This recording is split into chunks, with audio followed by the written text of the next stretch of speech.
મોડાસામાં વિશ્વ હિન્દુ પરિષદ દ્વારા વિરોધ પ્રદર્શન. આતંકવાદીઓના પુતળાનું દહન કરાયું.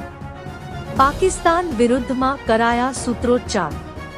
પહલગામ હુમલાને લઈને ભારે જન આક્રોશ. 4 રસ્તા પર પાકિસ્તાનના ઝંડાની કરાયું દહન. આવતીકાલે મોડાસા સજ્જન બંધનું એલાન જાહેર કર્યું. રિપોર્ટર જયેશ પટેલ, અરવલ્લી, માલપુર.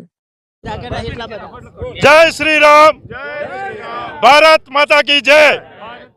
જે 2 દિવસ પહેલા પહેલગાંવમાં જે આ ઘટના ઘટી છે એ બહુ જ ખરાબ ઘટના ઘટી છે, અનિંદનીય ઘટના ઘટી છે.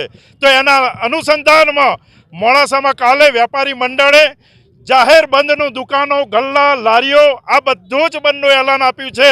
તો કાલે સ્વયં જે પણ હિન્દુ સમાજનો હશે, જે પણ ભારતીય નાગરિક હશે, એ કાલે દુકાનો, ગલ્લા અને લારીઓ બંધ હશે.